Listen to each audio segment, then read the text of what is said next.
For invocation, and Councilmember Perstuck will lead us in the Pledge of Allegiance. Let's pray. Father God, it's always an honor to come before you before a meeting like this, Lord, to look to you and to seek wisdom and discernment. In fact, Lord, you tell us to do that. We're called to pray for our leaders, to pray for those that oversee us, our civic leaders, Lord God. And so tonight, as we look to you, Lord, thank you that you lead, guide, direct this meeting. Lord, thank you for the safety of this city. Thank you, Lord, that you protect us, that you watch over us. We pray for our police officers, Lord, our firefighters. Lord, we pray for our school administrators and teachers. Lord, those that work in the community in all different ways and capacities with rec departments and the community centers, Lord. Father, thank you that you watch over our children, that you take care of them, that we live in such an amazing place and that we're blessed to be here. So, Lord, tonight, go before us, direct this meeting. We look to you. We pray this in your name.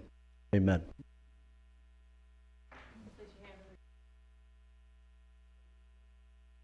Pledge allegiance to the flag of the United States of America, to the republic for which it stands, one nation, under God, indivisible, with liberty and justice for all.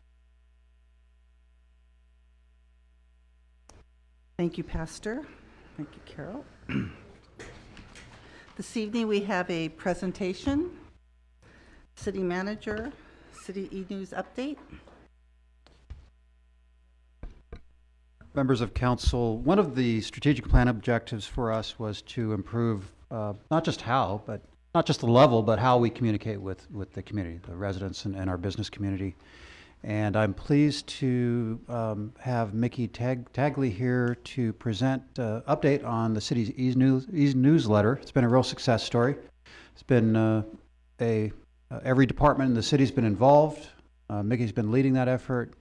We're going to talk about where we started, where we've come, where we're at now, and an upcoming survey we want to do to make it even better. So, Mickey, go ahead. Good evening, Mayor Pro Tem, and council members and members of the public. Mickey Tagley from the City Manager's Office, and I'm here to provide you with an update on the City eNewsletter, give you readership growth information, engagement success, as well as invite everybody to participate in a survey that's going out this Friday. And also would like to introduce the City Newsletter Committee. They're the people behind this City eNews. But first, a little bit of background.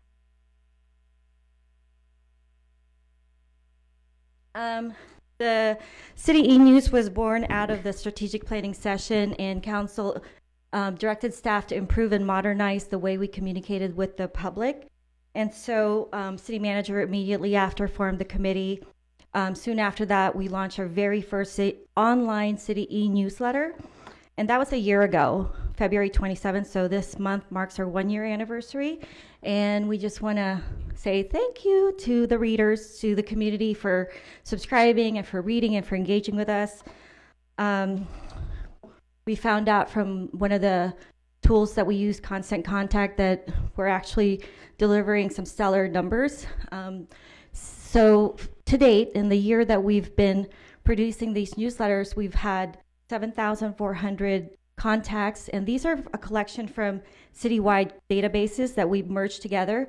But out of the 7,400, 1,400 are subscriptions, and those are people that heard about the newsletter and they subscribe via the City Newsletter platform, the City website, Facebook, and they also text to subscribe, which I thought was really cool and very modern.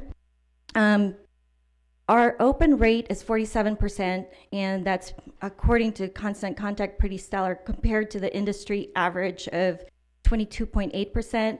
The click rate is 22.8%. 28%, which is higher than the industry average of 9.7%. So by the third edition of our newsletter, and with the help of the tech committee, especially David Frumke, Brian Hauer, Lindsay Breeden, they really helped to transform our landing pages from a static PDF files to WordPress engine platform, which is like the blog type website. And this really helped us to reduce bottlenecks and duplication of efforts, increased our efficiency and turnaround time, and we're able to connect to data analytics, as well as increase our authors and publishers from just me to now 19, and that further reduce our bottlenecks. It's giving people autonomy, and it's also giving them like the pride of publishing something and their names out there. And then also, if I'm hit by a bus tomorrow, knock on wood, you know, the show still goes on. There's no dependency on just one person. Oh, and also when we do have our website, this is kind of like a training for everybody already on how to publish. And then before I read the stats, I'd like to take a moment to acknowledge David, Brian, and Lindsay again, because they provided a lot of time, and it would have cost us a lot of money for them to, for us to hire somebody to develop the platform. So I just want to thank them for their expertise, their knowledge, their time, and their generosity and their continued support. And then on this WordPress platform, we have garnered 23,000 page views, 18,000 unique page views, and we find that on average, people spend about 2 minutes and 20 seconds reading our articles. The new visitors are 63%, returning 37%, and there's a global reach of 28 countries from 670 cities. Oh, and I forgot to mention to you guys that in our committee meeting a week or two ago, we heard that a resident met a neighbor because they read about the other in one of the articles in the newsletter. So that was really cool. And if you're listening and you're watching TV, please call me because I'd love to hear the story and share it with everybody. So after we launch each newsletter, edition of the newsletter, we also post it on Facebook, tried to collect the data. We're at 10,000 reach, 1323 engagement. And the numbers are impressive, but we still want to do better, and we want to still reach more and, you know, continue to grow and continue to engage. So please participate in the survey that's going to be included in the city newsletter. If you're not already subscribed, please subscribe via news.elsegundo.org/subscribe or text El Segundo to 22828. Finally, when I introduce the city newsletter committee, the numbers that I was sharing with you, according to one of the tools in the constant contact, are saying, oh, you're really, your results are really impressive. But I feel like it's even more impressive when you hear that what we had to work with. So we have here a team of people who have a day job. Like they're not marketing people. They don't, you know, never published newsletters before, much less online, and much less publish. And we had like zero budget, zero resources. We didn't have a creative agency or vendor or writer or graphic designer.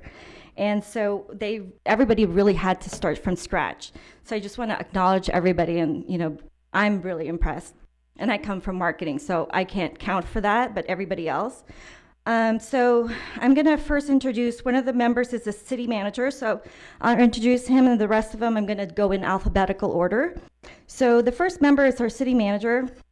It's really nice to have him there because he gives us instant feedback, direction, and approval. We could turn around things right away. And then we have Ryan Ali. He's the captain of the fire department. He just got promoted, so he probably looks familiar to you. And then Jasmine Allen is the management analyst from Public Works. Jaime Bermudez just also took on a new role as acting captain of police department. Renika Brooks is with the planning department. Robert Settle, who probably looks very familiar to you, is from our award-winning El Segundo TV. Ryan Delgado is with the Recreation and Parks. He's the superintendent. And Juliana Demers is here. She's with our Finance Business Services. And then Mark Herbert, he also just took on a new role. He's here. He's the acting library director. And Sergeant Vincent Martinez from the police department. Leanna Osborne, unfortunately, couldn't make it in the picture, but she's from the finance department as well. And then another person from the award-winning El Segundo TV is Dan O'Toole. And last but not least is our deputy city clerk, Mona Schilling. And that consists of our team, and that concludes my presentation. Thank you.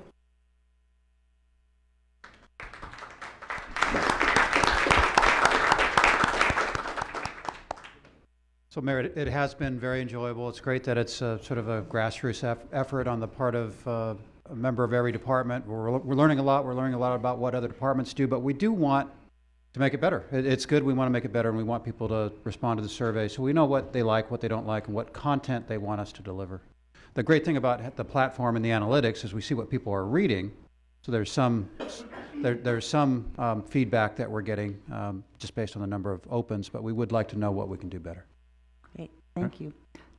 And I want to thank you, Mickey, and all your authors and everybody who contributes. I look forward to it. It's so informative, not just to learn about departments, but people as well. You know that I often talk to you about the articles. But great job. Thank you. I just want to add, I love that it was a team effort between some volunteers in the community, Lindsay Breeden, David Fromke, and Brian Hauer, who used to all tech savvy people, but and then the staff as well with all their contributions. It's amazing. Thank you. Yeah. Madam Clerk, roll call. Councilmember Perstuck. Here. Councilmember Bren. Present. Councilmember Dugan. Here. Mayor Pro Tem Boyle. Here. And Mayor Fuentes. Here. Now is the time for public communications related to city business only. 5 minutes per person, 30-minute limit total. And City Attorney? Yes, thank you, Madam Mayor. Just a brief statement. This is our regular statement during election season. The purpose of this portion of the meeting is for residents or members of the public to bring items of city business before the City Council. This is not the time for any campaigning. Obviously, there's candidates running for council, and also there's a tax measure on the ballot, so this is not the time to be campaigning. There's actually California case laws found that campaigning would not constitute city business, so we would just encourage members of the public to keep that in mind. Thank you. Thank you. Okay. Hi, good evening. Ryan Baldino. I live on East Palm in El Segundo. I'm here about consent item. It's the last item on the agenda about considering entering into a one-year license agreement with Good Swings Happen at the golf course. And my concern is that I'm currently on the Lakes Task Force to go out for an RFP, and I think it doesn't make any sense to enter into any one-year agreements at the course. I've talked to staff. I understand there's some desire just to put onto paper the relationship that already exists, and that's great. And if you're shifting liabilities and clarifying things, that's great, but why not just do it month to month so that when we go out for an RFP, we have the flexibility we need to figure out what is going to be in the best interest of everyone at the golf course. And then I want to thank Parks and Rec and staff for organizing the Lakers basketball game. I was able to take my two boys there and had a great time. And I was told that the playoffs for the Park and Rec basketball tournament will actually be held at the new Lakers venue, which is fantastic. We've never had that before, so that's really something special, so thanks for that. So that's it tonight. Thank you, guys. Okay, see no more public communication. Oh.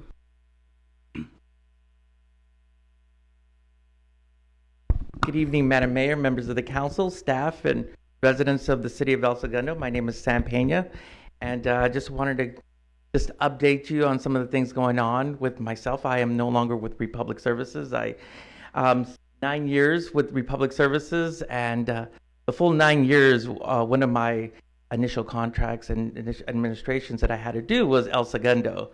So I just wanted to thank the council and the community for taking in myself and my family. We always enjoyed coming to all the parades and all to the events and doing all the outreach here. So we greatly appreciate all the hospitality and all the kind words that everybody has given along the way. Greatly appreciate that. I also wanted to make an announcement that I was just appointed the Executive Vice President of the Inglewood LAX Chamber of Commerce.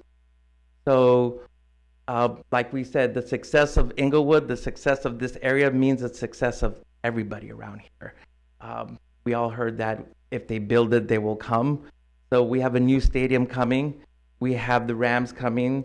We have the Chargers coming. We have the Olympics coming into Inglewood. We also have the NCAA National Championship game coming to Inglewood. So we have a lot of great things coming into the community. And we want to make sure that with all the success coming to Inglewood, that all the communities around us succeed. Businesses like Randy's Donuts that are now going to be building in El Segundo, like I said, those successes are greatly attributed to everybody working together. So as business succeed in Inglewood, we all reap the benefits. Like I said, we are going to be building a stadium with over 100,000 people coming to NFL football games. So people need to stay places. People need to eat at places. So like I said, all these great things are happening. I am glad to be part of it. I am glad to be part of this community. If there's anything I could do as the chamber, please let me know. I am so new. I don't even have business cards right now, but you will see me around the community. So again, thank you very much for everything. Thank you. Okay, seeing no more public communications now, council comments? Council comments? Well, Sam, I want to thank you. You were always a very responsive representative. I know when I contacted you for anything, you would take care of it instantly. Congratulations on your new position. And all those events and facilities that you talked about, we want all those people to stay in El Segundo hotels, to eat at our restaurants, and to shop in our stores. So, and we're working on that. Any other comments? Procedural motion, consideration. Pardon?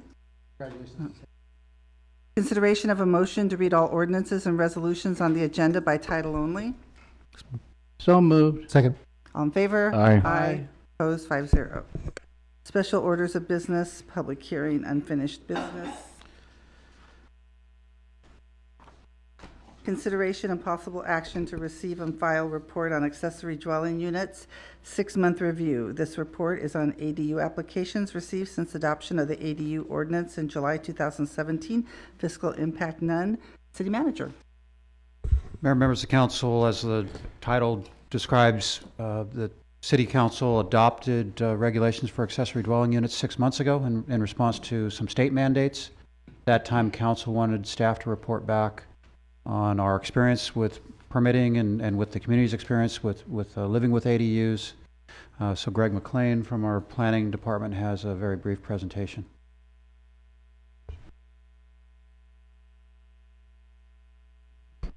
Good evening, Mayor Pro Tem, and the Council. Since the adoption of the ADU ordinance, 16 applications were received to the city. Actually, some of them came before the adoption, but we held them until it became official. Of those 16 applications, 3 of them were withdrawn. Owners had changed their mind, decided to pursue some other. Of the remaining 13, 8 are in plan check currently, 3 are already under construction, and 2 of them have completed construction and received their final inspections.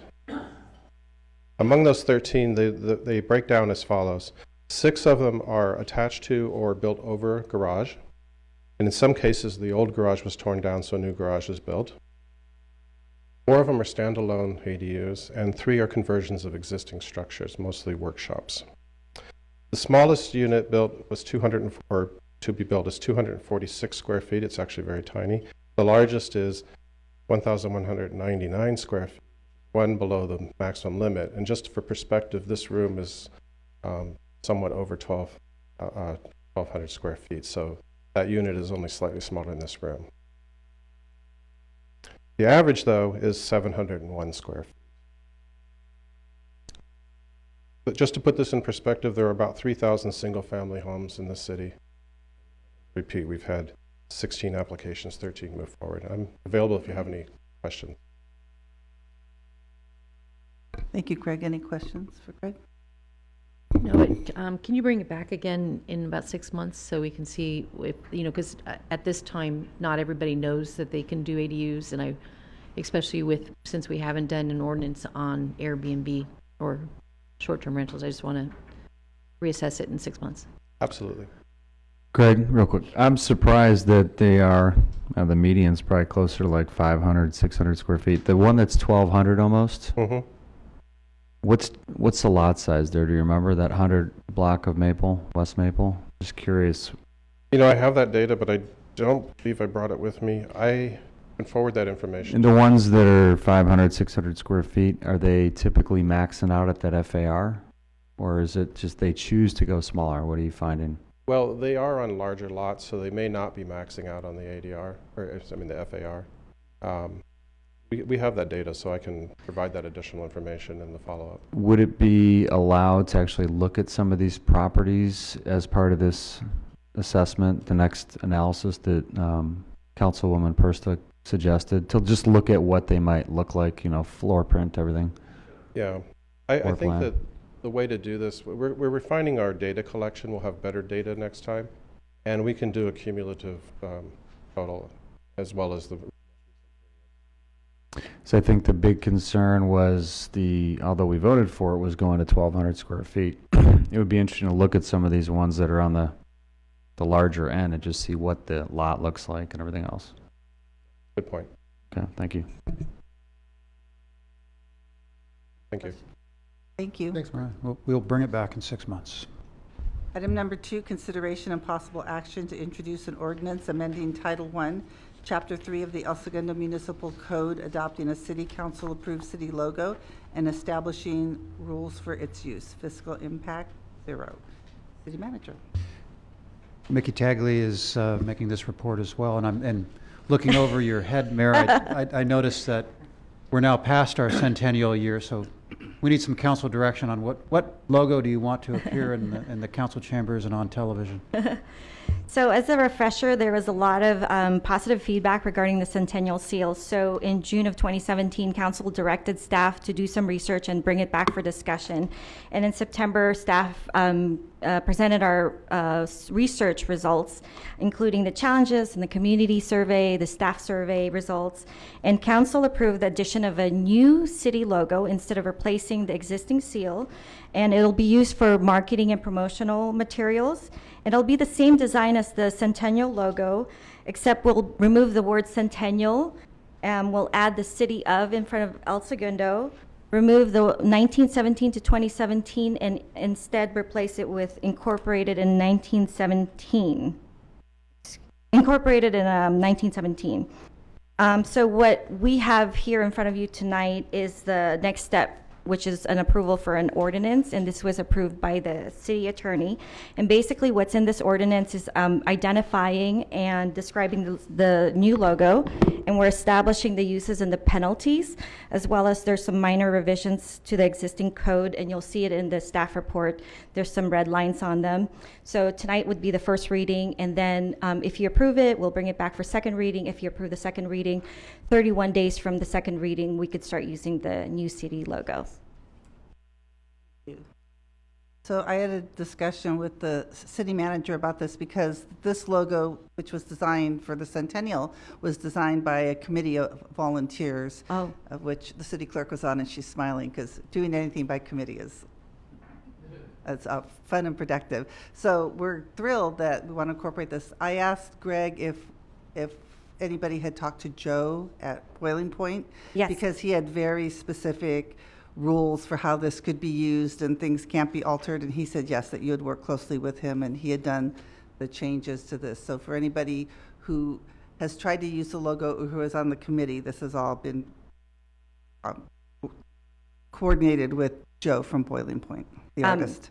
Yes, Mayor. I actually have already been coordinating with Joe directly as well. So immediately after council approved it in September, I've been in contact with him, got quotes, got some preliminary design as well. But we've been holding it off until we met with you again, until we approve the second ordinance and we're able to actually move forward with it. Thank you. Thank you. And Dr. Brand, I know that this was your request that you brought forward to do this.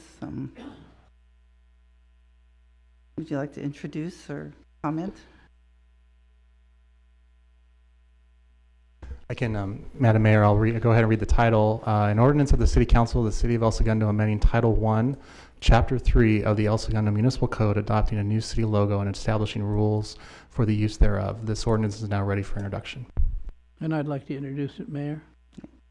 Thank you. And we're bringing it back. What was the date you said, Mickey? Sorry. As soon as the next meeting. Thank you. Okay. No reports from committees, commissions, and boards. Consent agenda. Any polls? Poll number 9. Any other polls? Do I have a motion to approve items 3, 4, 5, 6, 7, and 8? So moved. Second. All in favor? Aye. Aye. Opposed, 5-0. Thank you. Councilmember Perstuck? So number 9, consolidation and possible action, authorize the city manager to execute a license agreement in form of approved the city attorney with Good Swings Happen for utilization of the lakes at El Segundo Golf Course and driving range. Fiscal impact $10,800 revenue for monthly lease, plus estimated $25,000 in additional greens and program fees. So I pulled this, one of the things we had asked the Parks and Recs director is to look at the short-term opportunities as well as the long-term opportunities. And so I commend the Parks and Recs director for assessing, looking into where we could make some short-term gains with the golf course. But I do believe that maybe a year contract may not be the best choice or wisest for as a city, given that we want to try to expedite our RFP process. So I'd hate to bind us into something that we're actively looking at, that place, the golf course, to see what we want to do with it. So I feel maybe we could either go to a month-to-month or quarter-to-quarter, something that doesn't bind us to something, considering that we're actually actively looking at, doing something, at that facility. Can we have Meredith come up and talk about how this came about, please, and what data was taken into consideration?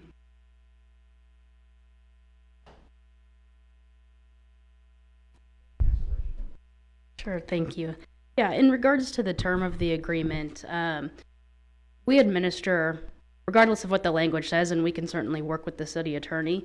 The purpose of this is to again put bones and structure to what's occurring already, and to make sure that we have an agreement in place that is fair for both parties, as well as the instructors.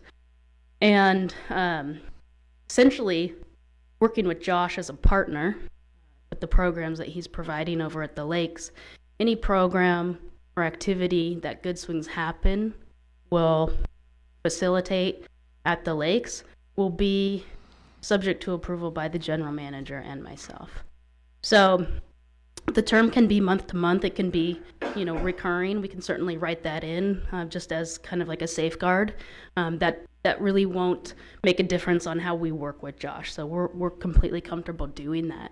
As far as how this came about, this is actually something that's consistent with some recent license agreements that you've seen at the council agendas regarding our tennis academy, our instructor who's using our tennis courts, as well as our youth swim team and our master swim team.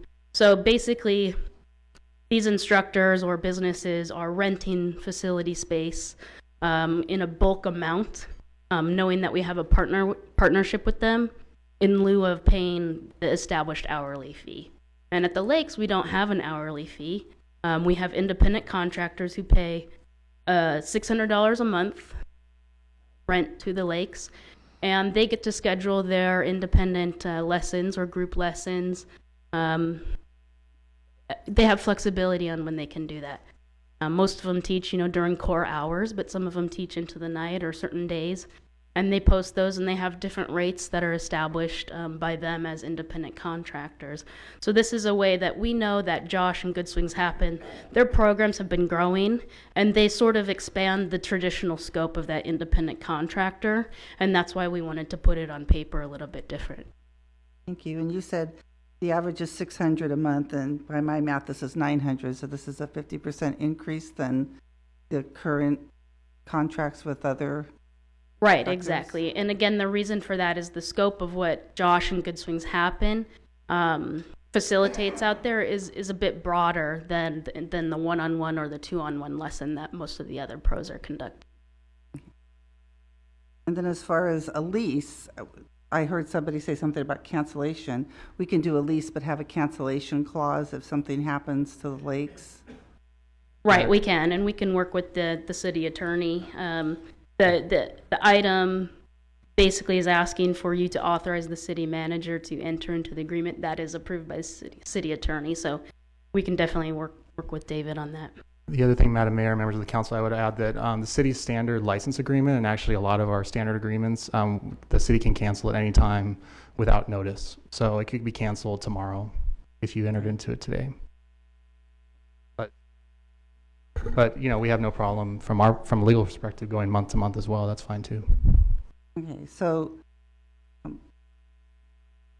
did you initiate this, or did Mr. Alberts initiate? Who initiated this whole conversation? Is this something that the golf course did? You did? Right. This came out of conversation at the subcommittee level, but also from members of the city council in looking at the short-term solutions on how we can sort of close that revenue versus expenditure gap, and get out of this sort of holding pattern operation mode that we've been in. And so I initiated the conversation based on that feedback from the subcommittee and from the council members. Okay, thank you. So if we have a cancellation policy, I don't see why we wouldn't go on with a lease that gives certainty to both sides unless it's canceled. But it's not a lease, right? No, Well, it's a license. a licensing agreement. Yeah, I get concerned that I know some of the programs that are conducted out there require a certain amount of lead time, a certain amount of marketing and advertising. If you're going to go out and try to promote those things, doing it on a month-to-month basis I question whether that's the right answer. I don't know what the duration is, and I understand that there's an exit clause, but you have to have a commitment. If people are going to put programs on in the summer, that you're going to be there doing that. So I'd hate to go month to month and chop the legs out of something that's 90 people have signed up to participate in, and now it's like, well, we canceled it. So that's, we ought to be able to commit to a term that can be posted, marketed, advertised, filled, and then executed, and whatever that is. A year, if that's what you came up with, is fine with me. I think we ought to quit micromanaging a lot of your business there. So. And this does use the word lease here, monthly lease. License. Plus estimated $25,000 plus in additional greens and program fees. So it would be more than the $10,800 potentially. Right. So there's a monthly upfront payment on the first of every month for the usage of the range, the putting green, the short game area. Anytime good swings takes a participant onto the course, they pay a discounted greens fee rate, and that's where that additional revenue comes in. Of course, there's indirect benefits with people coming to the course and maybe bringing their families back later that we can't necessarily capture, but there's lots of activity off of the range that we do get those greens fees for as well. Thank you. And I concur with you, Mike. So there's two things here, is the contract itself, which like I said, I'm really pleased that you guys are in discussion, and thanks to Josh, Mr. Albert, to working with us on that. But then it's the second piece is the time frame. I just don't think it's very fair for us to go into a contract with someone for a year when we are we're looking at coming with an RFP in a short time frame. So I still don't think that's fair to Mr. Albert to do that. So I know that we can break at any time, but we're kind of stating that there's a lot of pressure from the council to look at that RFP in a quick turnaround, and I think that would be inappropriate for us to sign a 1-year lease or a one-lease license agreement. Well, can we ask Mr. Albers if he's aware of this and if he's comfortable with that, knowing that it could be canceled at any time? Sure. So I see him here. I didn't ask for the 1-year lease, just to be clear. Yeah, and that's fine. Yeah. I was told it was going to be a 1-year lease. So, but yeah, whatever you guys want to do in that respect is completely understandable. Goal of this is not to interfere with any of the future business doings that are going to be coming our way in the future. It's just to do a better job of the programs we have in the short term, and we'll work with you however we need to work with you as things change. Okay. What about, to Mike's point, about any advertising that you may do for programs? Or? Well, I mean, I would say, for you guys, the largest thing is the summer camp program, which is a lakes program anyway. So there needs to be decisions made if we're going to be going through the summer. That I think definitely would need to happen. We have 8 weeks of sold out camps if the last 5 years are any indication. So we probably wouldn't want to be in a position to be having that many families counting on being at the lakes and then not. So I would say that would probably be the only major thing that I would look at. Anything beyond the summer are programs that, as we get closer to those times, we'll have to make decisions on whether we want to be marketing that far out as well. And how many children participate in the camps? We reduced the maximum number to 36 per week, so 36 times 8 weeks. And then how long in advance would you need to be noticed that you couldn't do that? We have the brochures already submitted to the general manager at the lake, Scott Morgan, and they've approved all the language in it. So I think, maybe not completely approved, but we're pretty much ready to go to get those out now. So just waiting for go ahead and go. Okay. And that's from June to August, June to September? Yeah. And I think the last one is the second week in August, I believe. Right. So probably nothing would happen before then. Any decisions made? But again, that's a lakes city program, so that's less about my situation than it is about your programs in that regard. Comments? Carol, do you have something? Well, I just want to say, we've brought in a bunch of volunteers to look at the golf course itself, to analyze it, to determine what we want to do with it, how best we should do it for the residents and to enhance golf. I just would hate to bind them in something today for a year because, and Josh, you already mentioned, you weren't pushing for the year, so I'm not sure where the year is coming from.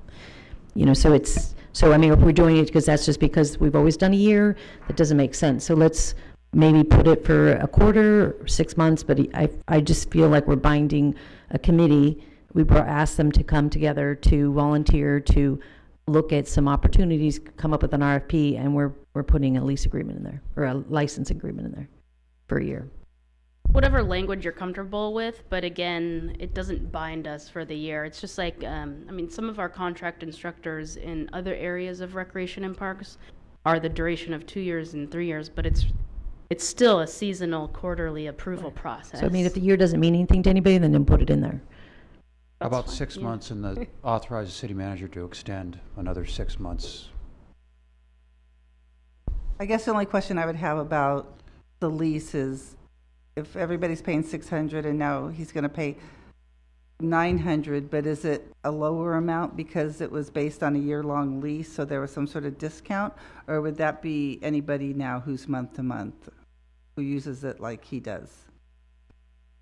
The other 8 teaching pros are on a separate type of contract, an independent contractor, which is right now the rate is $600 a month, and that's one of our next steps is to review those terms.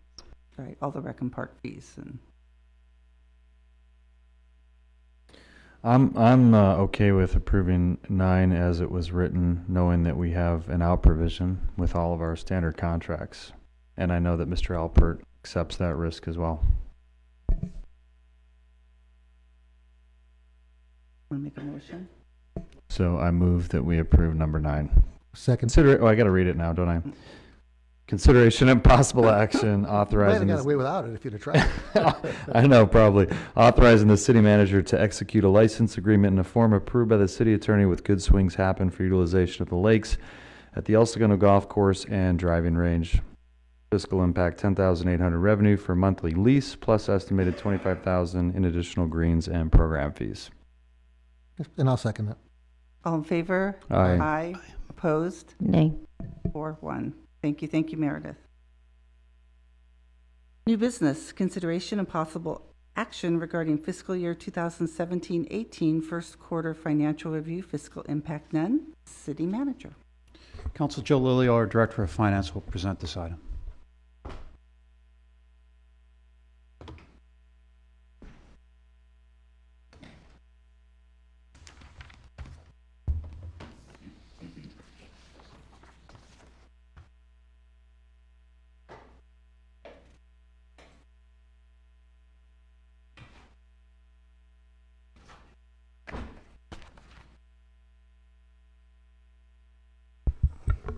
All right, good evening, Mayor Fuentes, Mayor Pro Tem Boyle, City Council members. So item before you tonight is a presentation on the first quarter financial review. First quarter review is a snapshot of how the city is currently doing as of December 2017.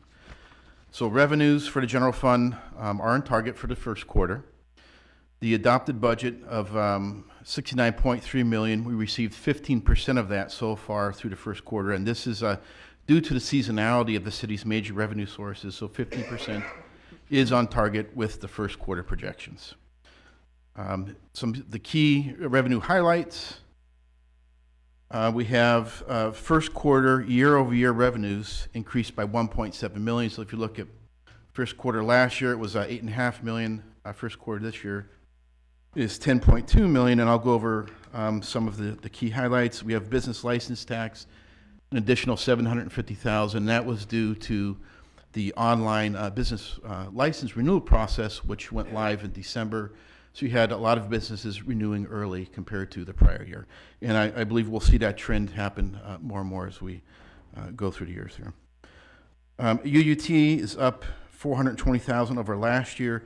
Staff is researching the factors behind this variance, but some of the typical factors behind this are higher natural gas prices compared to the prior year, an increase in NRG's use, additional businesses coming online. On the next item, you're going to hear the commercial vacancy rate is as low as it's been in many, many years. It's actually below 10% now. So these are all typical factors, but again, staff is researching that, and we'll report that back out to you once we have the exact reason.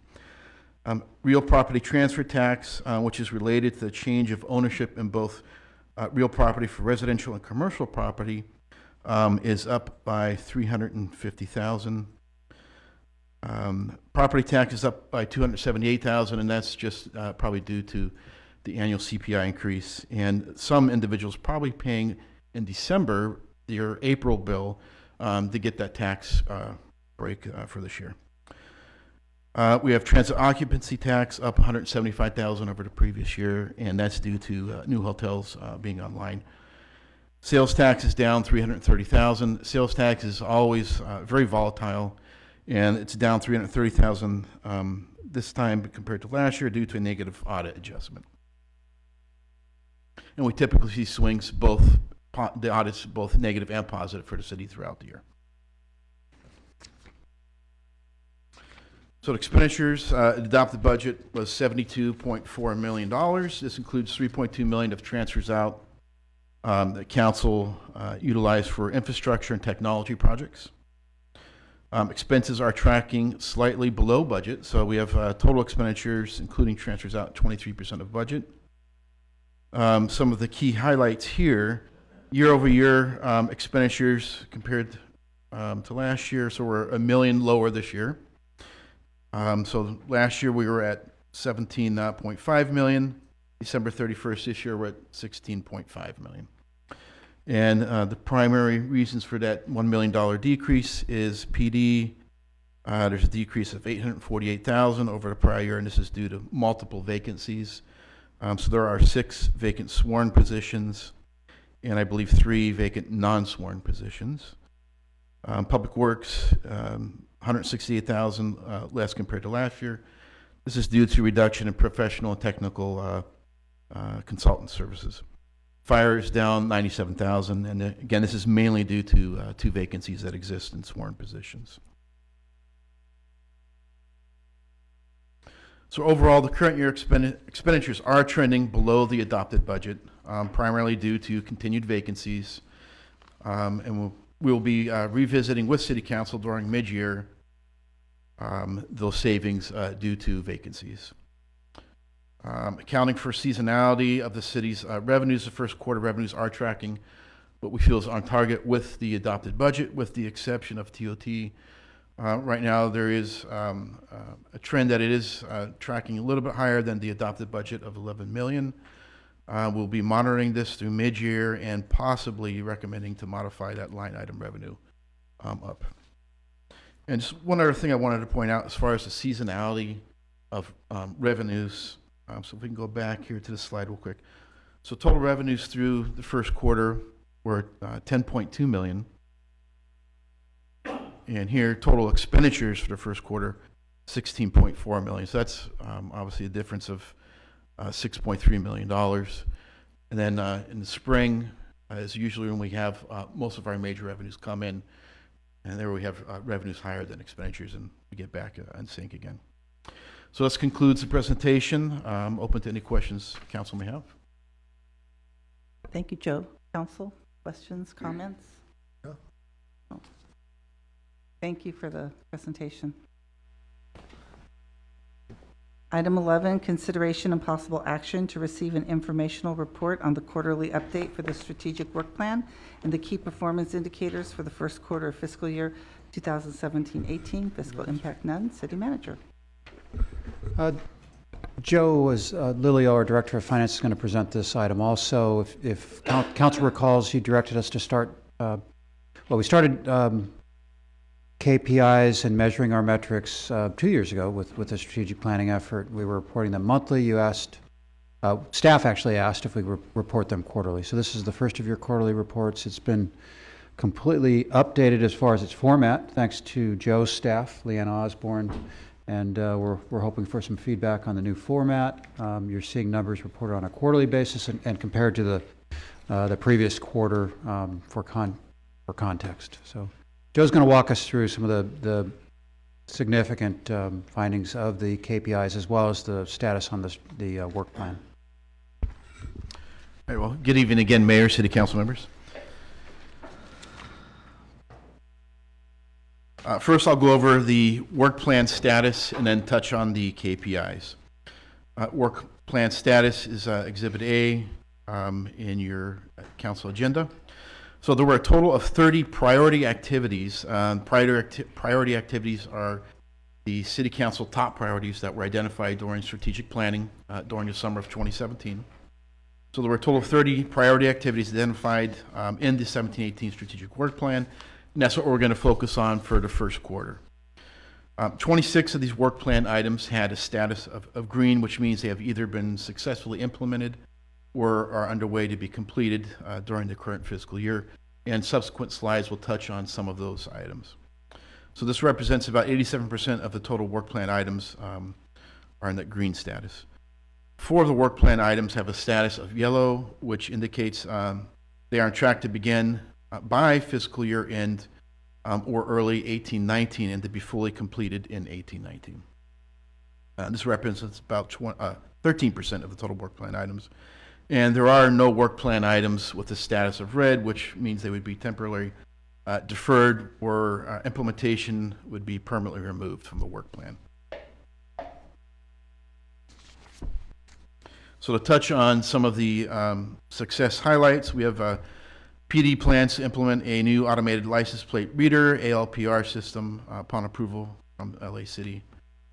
HR released the employee survey in January, so that was just released and completed. Public Works has begun planning of the bikeway design and ADA ramps. Recreation and Parks has begun recruitment for the positions at the new aquatic center, is on track to be operational in summer of 2018. City filled a full-time information systems director position. City Council adopted a streamlined purchasing policy in December. City Manager's Office continues to expand the city eNews letter with growth of new readership.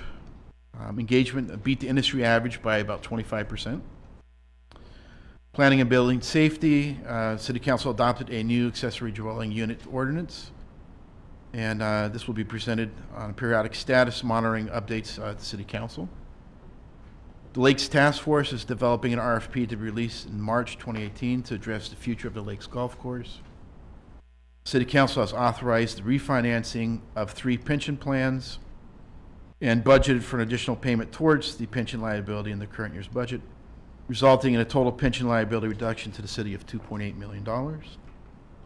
So these are all great successes that we're on track with current year's work plan. And again, these are the priority action items. Again, there are 4 work plan items with the status of yellow that will be carried, more than likely carried over to the 18-19 work plan. And we'll keep you updated on those 4 items. So staff will continue to monitor and report out the progress of the prior year activities as identified in the adopted strategic plan.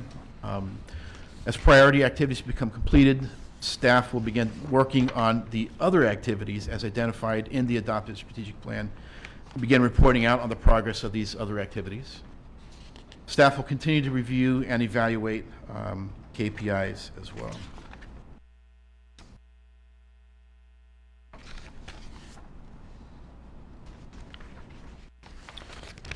And the KPI quarterly update, so this is Exhibit B in your agenda packet. And I'll touch on some of the highlights here. So first of all, this is a new reporting format for this report. It's more of a dashboard reporting format. So staff would be interested in council's opinion on how the new look and design is. Tracking KPIs began in February 2017, so we don't have quite a full year of data yet. So this results in a comparison of the report you're seeing tonight of first quarter 17-18 compared to fourth quarter 16-17. The city started a robust emergency services training program where 85% of city staff have attended at least one disaster working training session. The direct commercial vacancy rate dropped below 10% for the first time since post-Great Recession. And for the first time, there were over 1,200 online business license renewals in the month of December. That's due to the new online business process. Staff will continue to enhance the KPI reporting in subsequent quarters. And this concludes the presentation. I'm open to any questions council may have.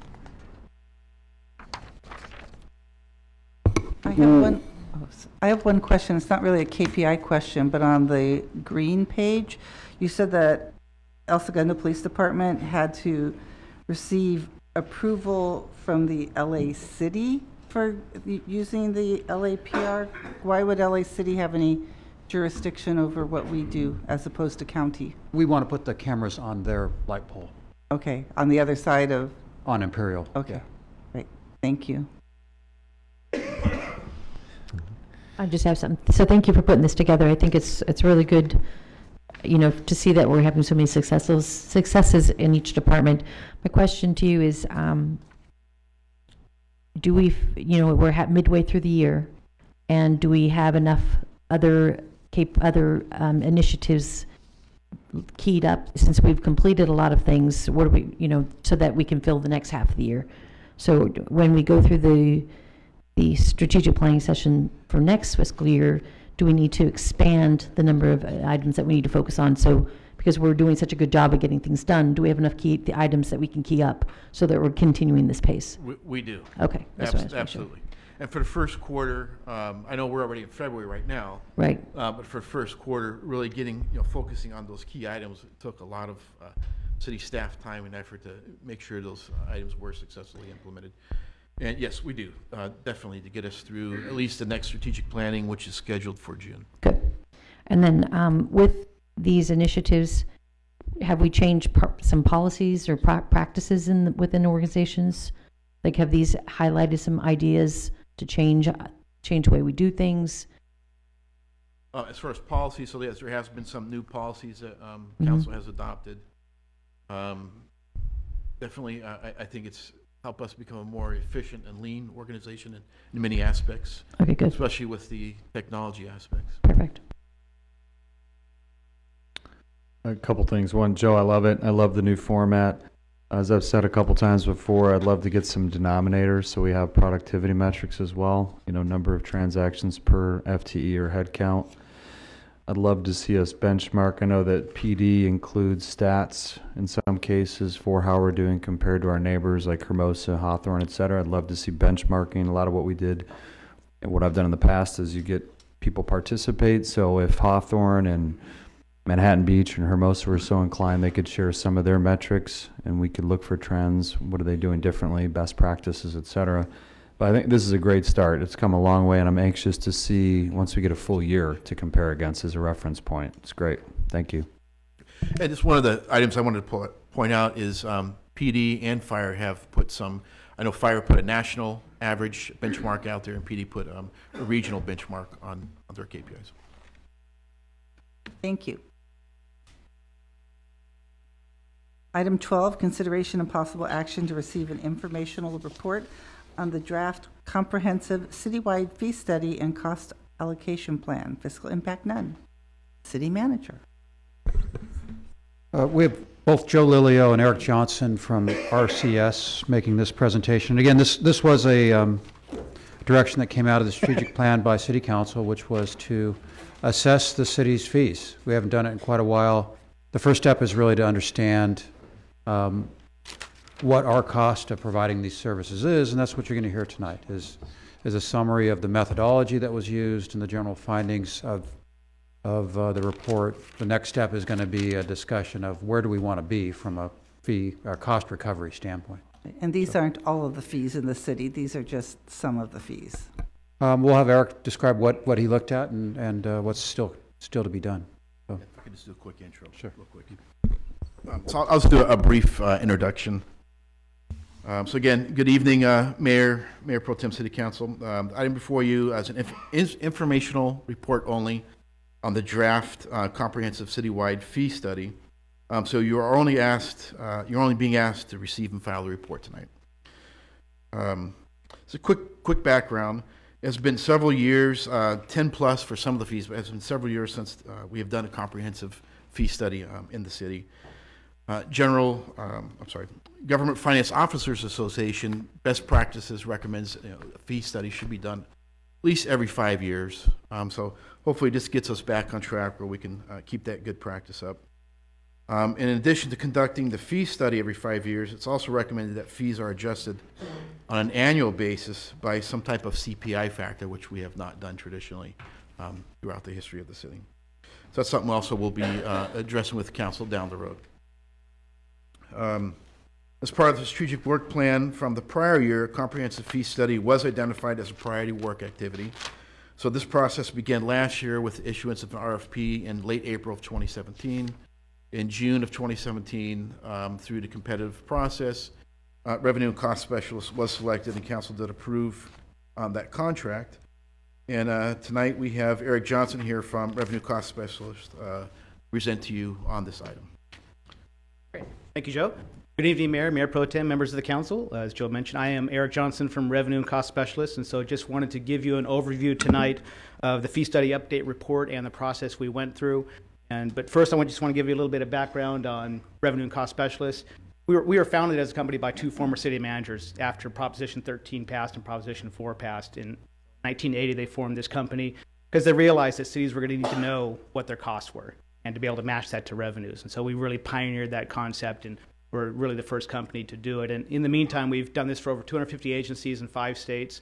I myself have been doing this for 28 years as of last week, and have worked in over 100 agencies over that period of time. And in other words, this is what we do. All right, what have we done?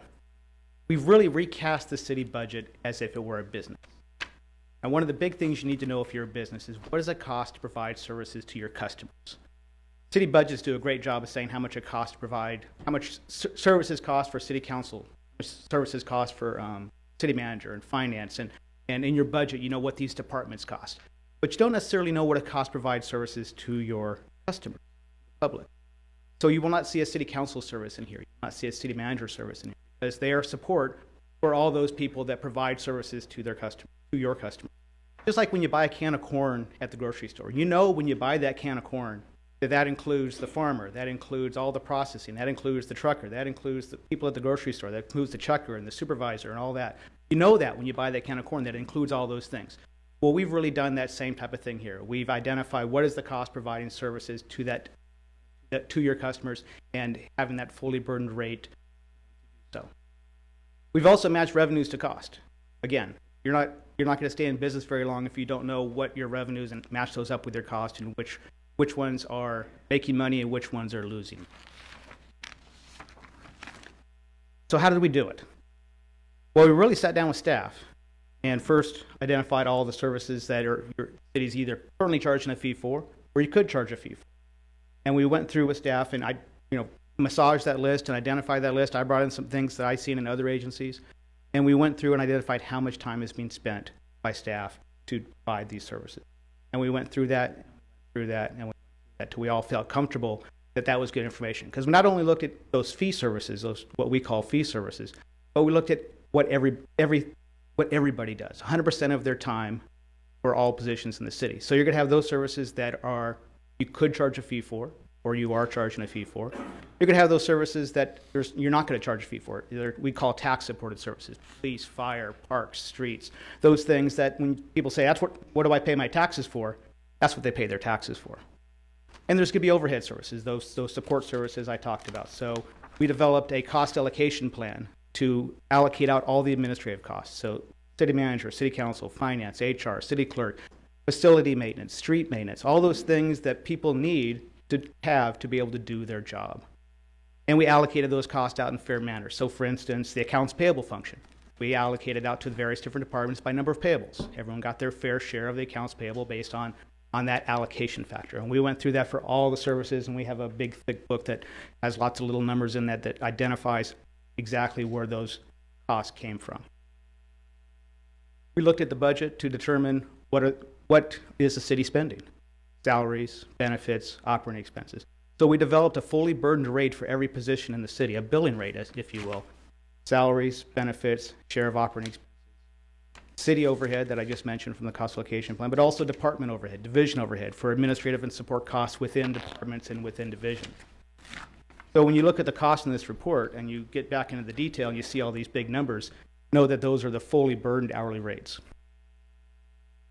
We then reviewed these services, which services does it make sense for that are either fee services or potential fee services, what I call personal choice services. What are the services where it doesn't make sense, what I call community support services. We then went through each of those services and looked at the cost, reviewed that cost again, and I made recommendations to change the fees to, in most cases, recover the cost. And of course, the city council is going to decide at the end of the day how much of that is paid for by the taxpayer and how much is paid for by the fee. But there's some broad implications here. We have lots of fees that went up. We have lots of fees that went down. Basically, the reason for that is it's been a while since you guys have updated your fees, 10 years. A lot has changed in 10 years. This is a much different organization. Staff is doing things a different way. There's different staff levels, sometimes lower staff levels. There's different processes. There's different policies and codes that have been approved in the meantime. So when you see a fee go down, that means it's either being done more efficiently, it's being done by different people at different pay rates, or there's just not as much staff to do it as there was before. But what we're saying is that today, this is what we know the cost to be, and therefore we need to, those fees that we're recommending go down, we're showing the cost, the revenue to be higher than the cost, those fees need to go.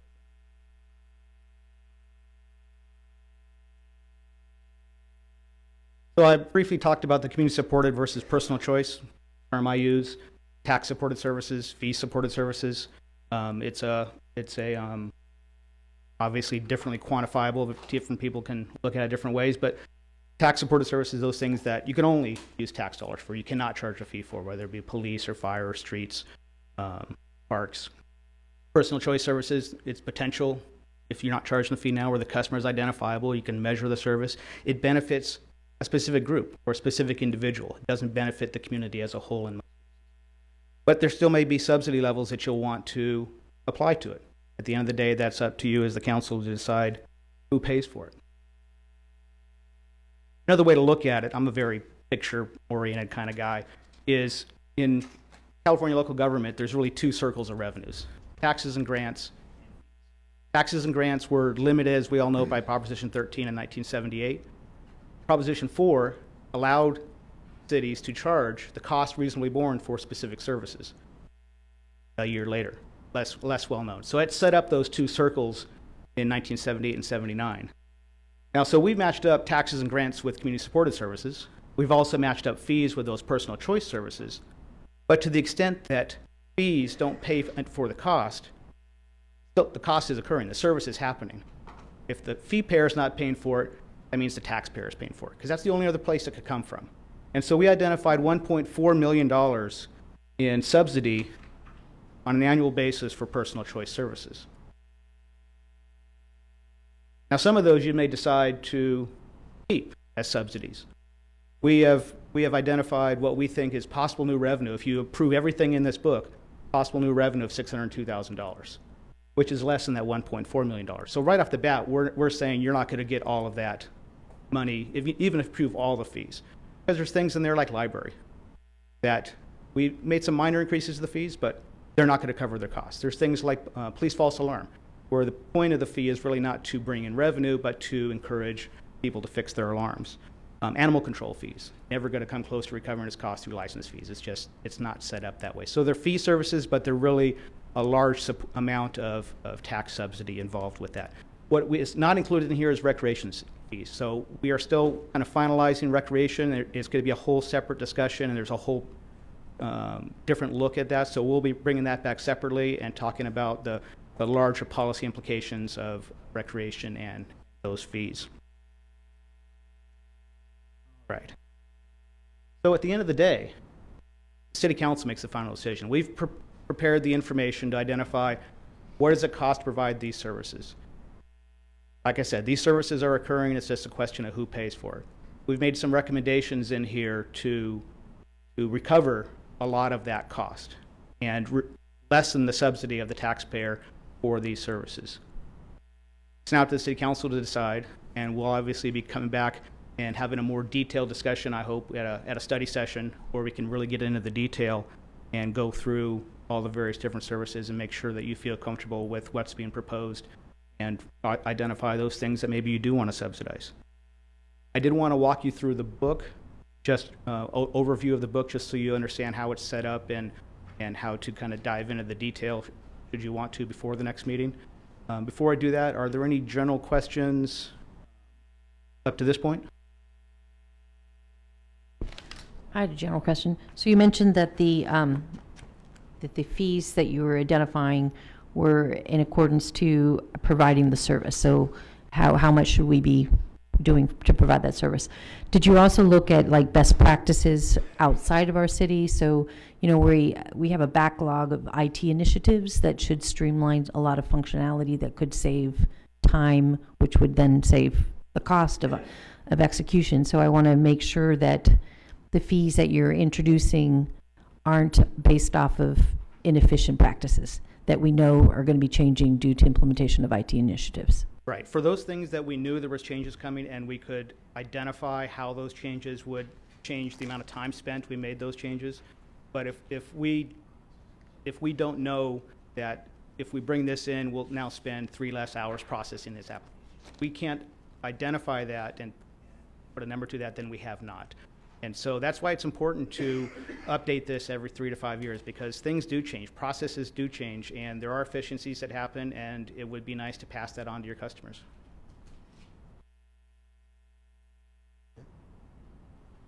All right, let me just kind of walk you through the book. Beautiful book. The first number of pages are some explanatory text, kind of explaining a lot of what I just talked about. After the text will be a summary schedule of revenues, costs, and subsidies, like that. And so that obviously lists all the various different services, has a reference number in the left-hand side. So it has the service, the revenue, and that revenue is current revenue, so that's what the city's bringing in currently under the current fees. The expenditures. There will be a subsidy amount, so if it's a negative subsidy, that means it's being subsidized by the taxpayer. If it's a positive number, that means it's overcharged and needs to be reduced. And in the far right-hand column will be a possible new revenue number. So if we're saying if you adopt these recommendations, that's the amount of revenue we anticipate on an annual basis. After the summary schedule, there will be a fee comparison report. So that will have side by side the current fees and the proposed fees for all those same services.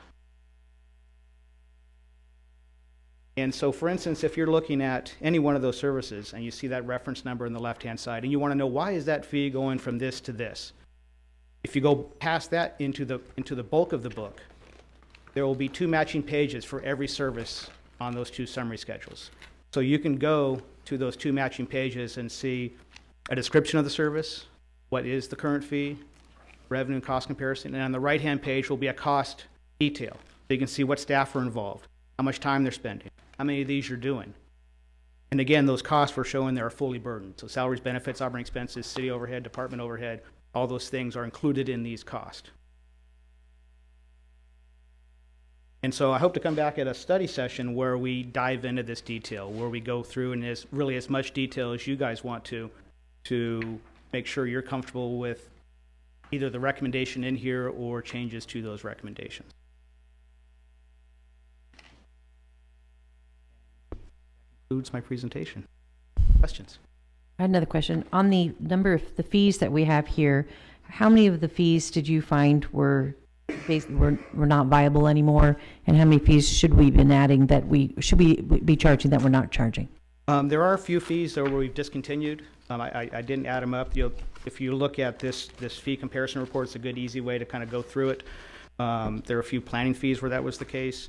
A good way to identify which are the new proposed fees, it'll say none under the current fee, or under the current revenue, under the previous summary schedule, it'll have a 0.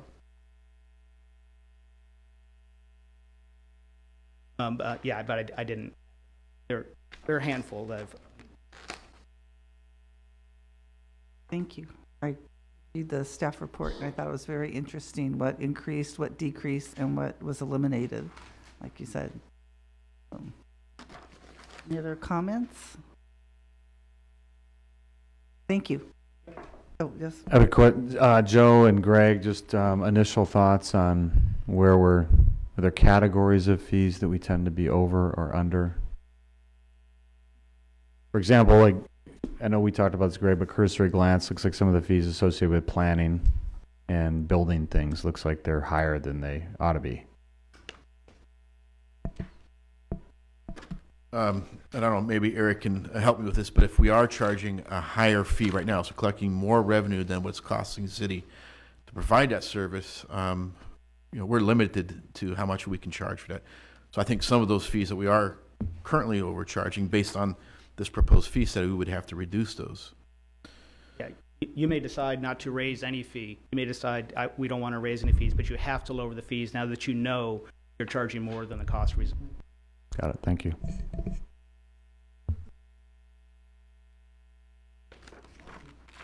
Thank you. Okay. Item number 13, consideration and possible action related to adding El Segundo Police Department Lieutenant Raymond Garcia and Officer Scott O'Connor to the Wall of Honor to recognize their courage and service to the El Segundo community. Fiscal impact unknown. City Manager. I see Lieutenant Lehman here. Lieutenant Lehman's going to start this presentation, it looks like. Yes, sir. Madam Mayor, Mayor Pro Tem, and council members, thank you for your time. I am here today to ask for your consideration on adding Lieutenant Raymond Garcia and Officer Scott O'Connor to the Wall of Honor right outside council chambers here. I know probably most of you remember this, but on April 11th, 2008, those two officers were working at Pacific Theaters. The reason we had officers out there at the time was we had a lot of criminal problems out there. We'd had a couple of shootings, a couple of stabbings, a lot of robberies, things like that. We worked together with the theater to come up with a security plan, which included having officers out there on the weekends. On that particular night, the theater management had an issue with a customer that was refusing to leave. They asked the two officers to come assist in getting them out of the theater complex. And when they approached the subject, he became combative. They began to fight with the guy, turned around, pulled out a gun, tried to shoot Officer O'Connor in the head. Officer O'Connor was able to move, and the bullet struck Lieutenant Garcia in the face. He immediately went down, knocked unconscious. Officer O'Connor then began a fight with this subject. Because it happened so fast, Officer O'Connor did not have his gun out, so he's fighting with the subject, fighting over the suspect's gun. During that fight, the suspect shot him twice, once in the chest and once in the shoulder, and fired another round that struck a patron that was in line trying to get some concessions. The suspect then got up and ran out the door. Officer O'Connor got up and chased him. and Lieutenant Garcia also got up, as badly wounded as he was. They went outside. There was a gun battle outside. They were ultimately, obviously, they won the gun battle. The suspect was killed. That's obviously super heroic as far as I'm concerned. I was a big part of what happened after that. I was assigned, Lieutenant Garcia is one of my close friends, and I was assigned to his family. After that, he was in an induced coma for 2 weeks. Officer O'Connor had to have a bullet removed from his shoulder. Neither one of them came back to work for a long time. Lieutenant Garcia had, I think he had about 8 surgeries. Both of them still have residual effects from it. I know Lieutenant Garcia has a lot of headaches and other issues that come with an event like that. And Officer O'Connor as well has hearing issues and other issues. So it's the 10-year anniversary, and I think it's a really good time to put them on the Wall of Honor. I think it's a really good time to not only for them, but to also show support for police. It's been a rough time being a police officer the last few years. And so we just felt like now is a really good time to do it. And these are 2 very deserving people. Thank you, Lieutenant Lehman. What is the criteria for being put on the Wall of Honor? I don't have that with me right now, unfortunately. I apologize for that. Are there people on the Wall of Honor who are still alive? Yes, sir. Chris Barrett is on there. He was wounded and paralyzed. Mm-hmm. And that was in 1980. Most of the names up there, the people are deceased? Yes, 4 of them are. And then Chris Barrett is survived. So I don't know if previous councils have had any policies on who goes up there and who doesn't. I imagine there were some rules around it when it was first established. Sir, unfortunately, I didn't actually bring those rules with me, but I did when I went to the Park and Rec Commission meeting. And at the time, they acknowledged that those were met. Okay. Suggested it move on to this meeting. I apologize for not bringing those today. I'll move approval. Yeah, I want to say that we're blessed that Lieutenant Garcia and Officer O'Connor are still with us. And I pray they are the last 2 names to ever be put on that wall again. But we're grateful to have such men with such valor, everyone who serves on our police department. So thank you for bringing this forward to us, Lieutenant. I agree, and thank you for recognizing that. So we have... I'll second it. All in favor? Aye. Aye. Opposed, 5-0. Thank you, sir. I appreciate it very much. And thank you to both of them for their valor. And I would like to thank them also. I was working with St. Anthony's Schools at the time, and I was working with Officer O'Connor's mother, Terry, and she's a handful. He'll attest to that. But it was some trying times, and those guys were truly brave beyond the call of duty and tough, and they overcame and they were successful. So the least we could do is put their name on the wall. Just a total commendation for all their honor, courage, and their service. So thank you to all of them and to all the rest of the officers too. Thank you, sir. I appreciate it. This occurred after I was elected to the council in 2008, but before I was sworn in. So it made me think, gee, what am I getting into here? A very dramatic time in the city that night and the days after, and it resulted, by the way, in the change of the theaters. They were Pacific theaters then, now they're ArcLight, because of this incident and other incidents that you mentioned like that. And it's a completely different feeling now over there. Totally changed. It was Yeah. really, felt like it was getting out of control out there at the time, and feels totally different now. Yeah, thank you. Sir. Thank you. Reports, City Manager. Thank the council for that action. I think you said it all very well, but it also shows the commitment that they return to work. They probably didn't need to return to work here in El Segundo, and it shows their commitment to the community. I did want to ask Ken Berkman to come up and speak about a fairly significant traffic impact that we're going to have as a result of some Edison work on Rosecrans. Ken, if you could tell the council and the community what's going on, why it's happening, and when and where.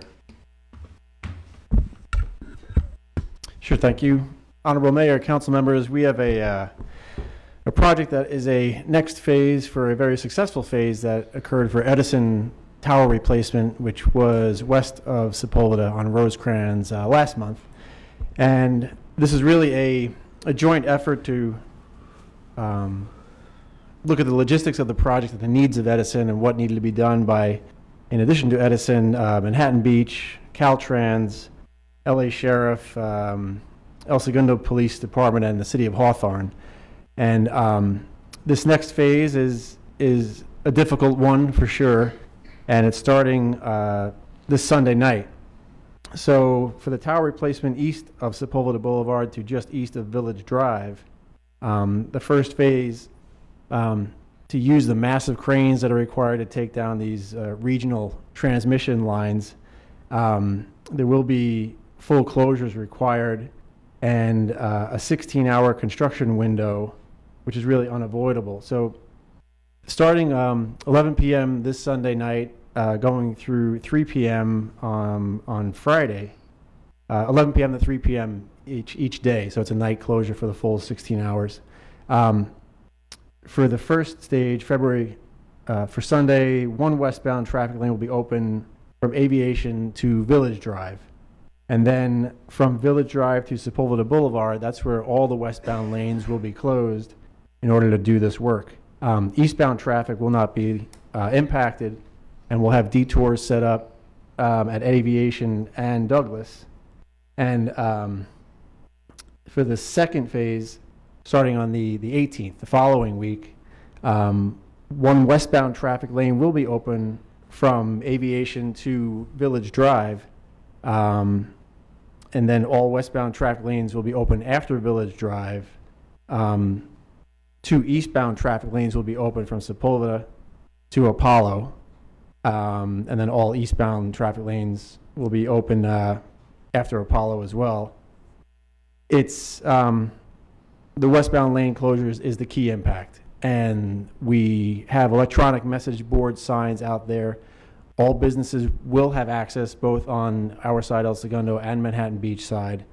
We are getting the messages out to everyone via our website, through our Facebook, through El Segundo PD Facebook, as well as Nixle, and with the message boards that are out there. So it's the best window that we all tried to, that we came to a conclusion would be the best to not impact the PM rush hour, which is really the westbound greatest impact for Rosecrans. So that's why those hours were chosen. The residences that are closest to the work are in Manhattan Beach, and Manhattan Beach considered that as well. It's a big effort, but hopefully it is as successful as the first phase was on west of Sepulveda. Do we have an ability to push that information out, like based on business licenses and addresses, so that the major employers over there and even the smaller employers know that this is coming if they don't happen to be on our websites or social media? And Barbara did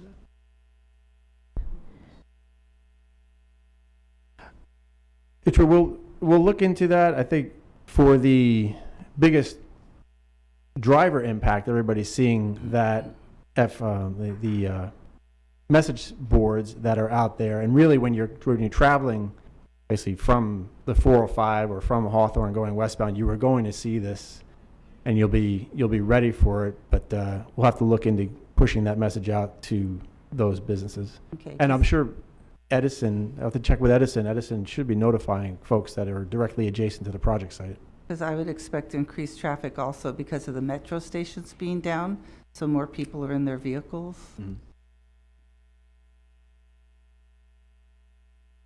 And that's it. Thank you. Carol, did you have something? No, I just wanted to mention, you were mentioning about using the push out the information to the people with the business license. I've asked Greg to look into that because we want to be able to, currently we have to check with our law department here if that's even something we can do, because it's a tax. So I'm not sure how much information how we can use that information. We can work with the city manager's office. I mean, definitely when people submit their business license tax, we shouldn't be misusing their information. But we can look into the scope of that and what we can and cannot do.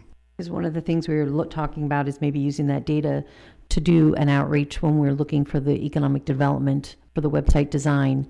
So that was one of the questions we had asked, and it's interesting that you bring it up here. So if we could use that data for city business, not to sell the information, but to use it for city business. Well, this wasn't asking for anything. This was just informing them of an impact, a negative impact. Yeah, but just using the data itself. I think at the very least, we'd probably want to notify people that, business license applicants, that when they submit their business license taxes, the city is going to be using their information. Contact information. So we want to probably work with Joe and Business License Division to see what they're advising people and putting them on notice. Okay. We'll look into that. Okay. And then, Ken, I noticed that there's still a lot of Edison construction in town, because I know, like on the east side of town, the residential side, there's still streets being torn up, and like I know Oak and then Walnut was being ripped up this week. Right, and that's part of their general maintenance needs, and we coordinate with Edison. They're required to pull their encroachment permits for each specific location, and whenever there are complaints, we're very quick to get with Edison and address the situations, and they have been responsive to us.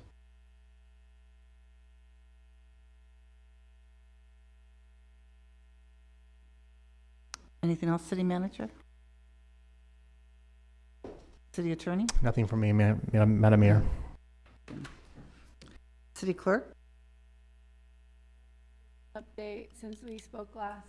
Nominations.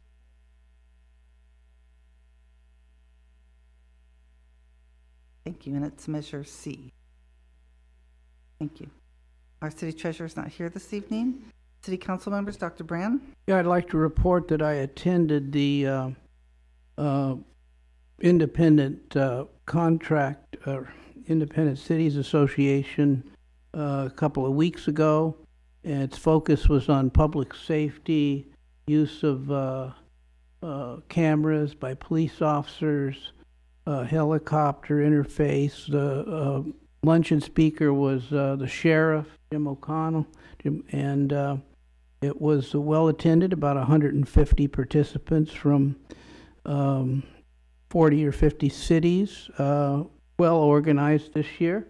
And we were able to get through to the conference center because the first responders did a magnificent job getting Highway 101 open, and that was no easy task. It just got open about 4 days before we came through for the conference. So good conference this year by ICA.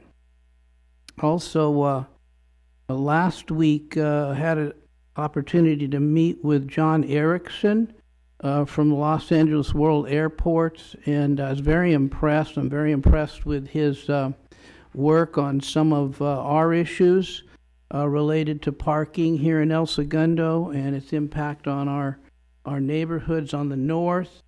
And also, interesting development, you probably heard that the metro stops west of Hawthorne Boulevard have been closed now for about 4 months for some work to tie things together. I've mentioned before that Del Air has a big problem with TSA workers and airport workers parking in the neighborhoods there in the north part of Del Air. It's basically ruined the quality of life for their residents. And they're no longer, during this 4-month period, running the shuttle bus from Imperial and Aviation into LAX. And I thought that might have an impact on what happens in Del Air. And sure enough, along came a picture to me when I was at the ICA that showed the streets absolutely clean, absolutely clear, going from unable for people who live there to come home and park in any place but their driveway or garage because the streets were completely taken for blocks around as people would walk over then to the station and take the shuttle into the LAX to nobody there. It was just striking. And I was able to share some pictures with him about that. You don't need a $50,000 study to figure out what the problem is, okay?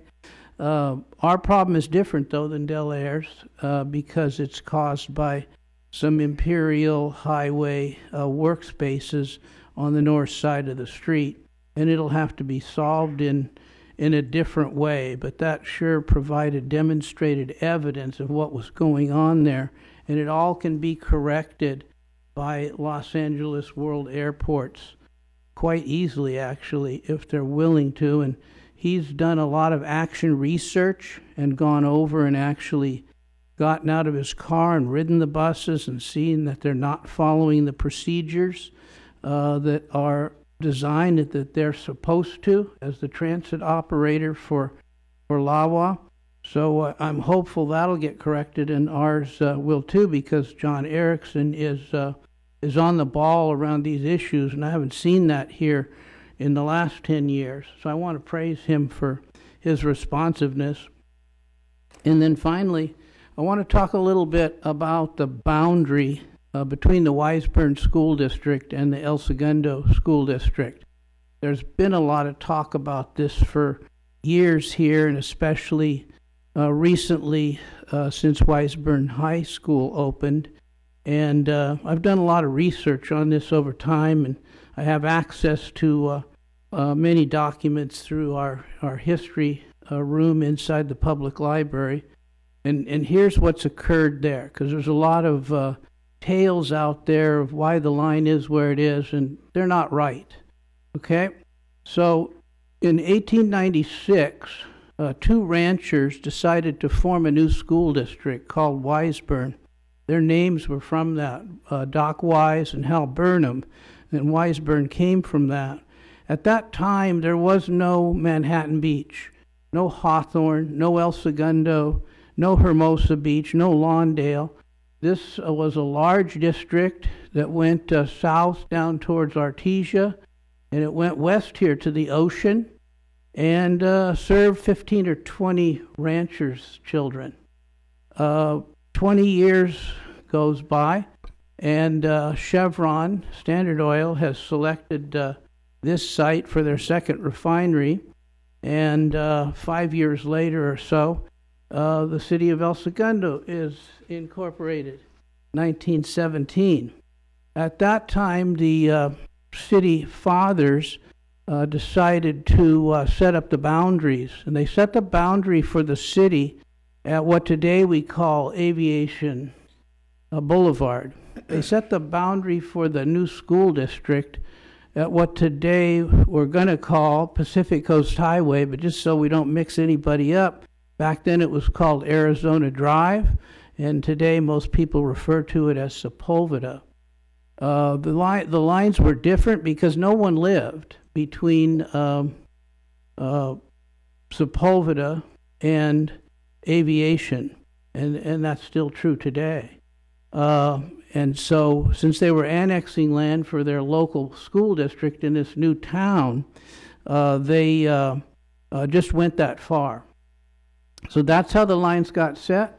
They haven't been changed to this day, but a lot of things happened in the next 100 years. In the late 1920s, El Segundo School Board notified Centinela Valley that they no longer wanted to send their high school students to Inglewood High School. It's difficult to get there the distance back at that time, and that they were going to build their own high school here in El Segundo, which occurred around 1927-28. At that time, the board had the grammar school, and then they had the high school, and they were not going to Inglewood anymore. Back then, they didn't have unified school districts. Unified means it's kindergarten and grades 1 through 12. They didn't have that concept here in Southern California. That came later. In 1932-33, the El Segundo School Board petitioned the LA County Board of Supervisors to shift the boundary line on the east from Sepulveda to Aviation so it matched the city's line. They started to see some aircraft plants like the Moorfield develop, where today we have Northrop Grumman, and saw that there's a possibility there of commercial development at least. Back at this time, and starting in 1924, Japanese families came to this area, and they located on the north side of El Segundo Boulevard and on the east side of Sepulveda. And since the line was Sepulveda, those families' children went to school at the Weisburn School.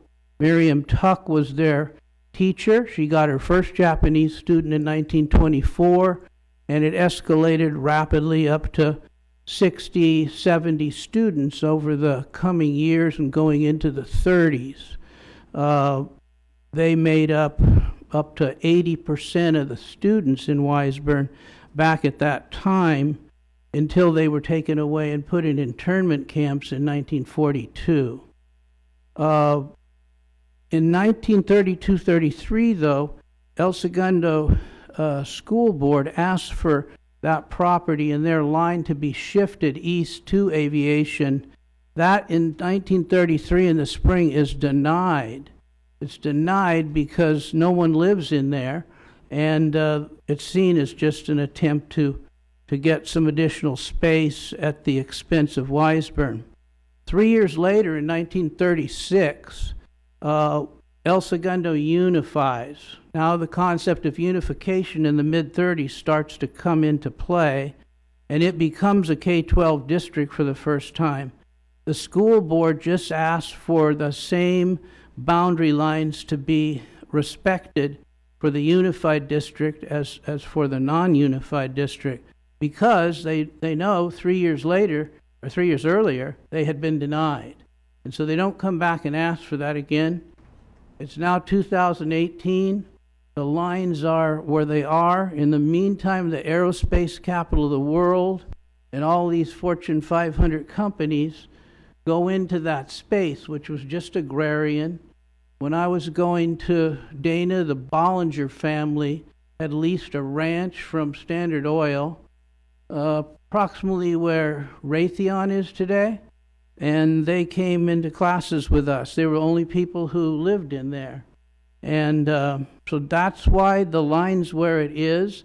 The only way to change that going forward would be for the two districts to initiate talks to talk about unifying together, to merging the two districts.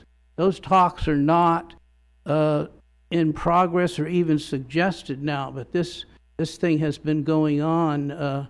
Weisburn's now 121 years old. So a lot of interest came up around this because the concept of having a high school seceding from Centinela Valley Union High School District finally happens after a 13-year struggle on July 1st of 2014. And they don't really have any choice but to find a site to build their high school in the western part of their district, a place they've never gone before. Otherwise, they're going to have to remove a block of homes in Holly Glen or something, and that's not really feasible. So November 8th, students entered the Weisburn High School, the home of the Da Vinci charter schools, for the first time. And what was a dream and a concept became a reality on that day. And so that's why the lines are where they are. In the future, maybe I'll talk a little bit about how the districts are funded today and why there's a difference in that between the two districts. Thank you. Thank you, Dr. Brad. That was interesting. Councilmember Perstuck? Yeah, I just want to commend Joe and Juliana for implementing the business license, online business license. And the team, it really helped expedite the process. I know we basically doubled our revenue in that month. We shifted money forward, which, you know, time management of money is always best, and it really streamlined the process. So thank you for implementing that. And I noticed that I wanted to thank Meredith and her team and Barbara Voss for the new foliage that we have down on Main Street. It's starting to look really quite nice. And then I wanted to let everyone know about the Battle of the Badges between the fire and the police. The day is now moved to March 24th, so please be on the lookout for that information. And that will be held at the Lakers facility. Thank you. Councilmember Dugan? Yeah, today I attended the West Basin Water District's dedication to their new desalination facility expansion over in Torrance, and that was the Robert W. Goldsworthy facility over there. And conceptually, when you look at what they have accomplished over there, they're trying to become more self-sufficient in their water supplies. And the city of Torrance has some ground wells around, and they were having some salt water intrusion into the ground wells that was contaminating them. And what they've done is they've put in new production wells where they're taking the water out of the ground, desalinating it, and re-injecting and using it as potable water in their system now. So they're able to generate about 25% of their own water use with the new facilities there, and there's talk of expanding that. And I don't know if there's anybody that's talking about bringing that to El Segundo. I know we have some water wells over on the east side of town that have since gone brackish, need desalination. There's talk of expanding their process, and I don't know if that's going to come our way, but if there's any chance that we could get our hands on the ability to clean up some of that salted groundwater and then produce it into our own potable water with West Basin or whatever, I think that would be a great step forward to try becoming more self-sufficient. But it's a really, when you look at the concept of it, it's pretty simple. They're just trying to protect the groundwater around here and keep the ocean water out of it. So it's conceptually simple and difficult to do, but they're doing it, and it's something I hope comes our way. So I don't know. I can just give you a heads up. Keep your ears to the ground on that one, and we ought to be getting in touch with somebody over at the West Basin to talk about that. That's all. Thank you. Mayor Pro Tem Boyles? Really quickly, there's been some momentum recently. I sit on the LAX Airport Advisory Council with former Mayor Carl Jacobson and Dick Croxall, longtime aerospace executive, both subject matter experts in the LAX, the nuisance that it is to our north. And in addition to some of the regular channel activity, like Dr. Brand mentioned, through Eric and Trevor Daly, and going through the course of essentially Deborah Flint's organization, ALAWA, there has been increased talk of coalition building, because there are many issues going on. There's Metroplex through the FAA, which has changed the flight patterns, the approach zone. There's increased noise. There's increased use of the south runways. So really it's a multi-part strategy that we're working on: public awareness, regular channels, getting Eric Garcetti, getting through his office, and getting people that have the same issues, or at least common denominator issues, people in Westchester, people in Inglewood, different groups of people involved to help us move the ball forward and work on things like regionalization and other solutions that ultimately will ideally drop the amount of flights coming out of LAX. So just starting now, the mayor's been looped into those conversations. She and I will be meeting with some of these other folks, but more to come on that. Thank you. So since we last met, I've attended several meetings. The sanitation district, where actually they talk about taking reclaimed water and putting it out in large fields where it percolates down and becomes part of the water table. I mean, for something that's so important, it's very primitive, the way that we do that, and we depend on nature to do its job of filtering through layers of dirt and sand and rock. It's really fascinating. Also, I think with all my council colleagues, I attended a joint meeting of EDAC with the council. I attended another meeting for the South Bay Aerospace Alliance. Last week, I attended with Barbara Voss the opening of 777 Aviation, which is a beautiful building. And if you've driven past it recently, you'll notice how they have restored the artwork that was out front. In the early 70s, they put some statuary out there that's numbers, and they removed it. I thought it was going to go away, but it's done by a well-known prominent artist it got restored and repainted, and it's back out there. The building is gorgeous. If you have a chance, I would just stop by and take a peek in there and see how they transformed a building from the 60s into something that's very cutting edge and very beautiful. They've invested millions and millions and millions of dollars, and as a city, we're so grateful that a business will come and buy a building like that and invest their capital to make it gorgeous in some place people want to work and will attract other businesses here. So I thank them. I also attended a Los Angeles Air Force Base meeting on housing and some of the interesting things that Redondo Beach and Hawthorne are doing to support the military. Also last night you heard somebody comment that there was a South Bay Lakers game, and it was City of El Segundo night. They also had one last week where they recognized our very own Sean Green from Recreation and Parks for all the work he's done for the youth basketball team. And I would say like 40 or 50 of our kids were there last night that have been involved in these projects, and they got to play a game during halftime and take pictures with the South Bay Lakers and get autographs, and it was really wonderful. The Lakers are such fabulous community partners with us. They're very generous. They always step up. We don't even ask them, and they offer things. They're going to be hosting our State of the City in March. They're also going to be their executive director of the Los Angeles Lakers Youth Foundation is going to be the keynote speaker at the Mayor's Good Friday Breakfast, Keisha Nix. So that's March 30th, and it sells out quickly. So if anybody's interested in attending that, I really encourage you to buy your tickets soon before they're gone. It will prove to be a wonderful event, as it always is, hosted by the Rotary, but also with Keisha, who's going to share some wonderful stories of how the Los Angeles Lakers Youth Foundation touches children in our community and makes their life happier and healthier. So, and also, I want to thank our police and our fire. They've responded recently to the fire and the floods in Montecito.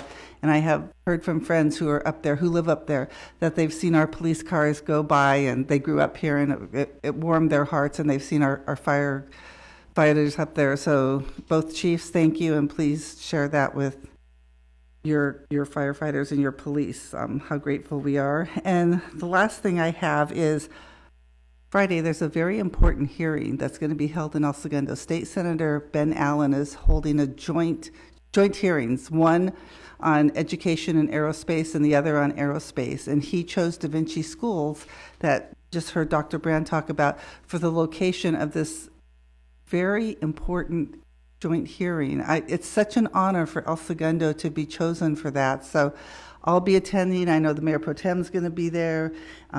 Councilmember Brand, I don't know if Councilmember Persick will be there. Mike, I don't know if you will, but I want to publicly thank him for choosing El Segundo. So such an important topic, and he's been really a responsive and wonderful representative for us. So let's see, did I cover everything? I think I did. So with that, we go back to public communications. See, no public communications, we're going to close, but Mr. Axelrod, it's good to see you back here. We've missed you. And so with that, we are adjourned. Thank you. Welcome up.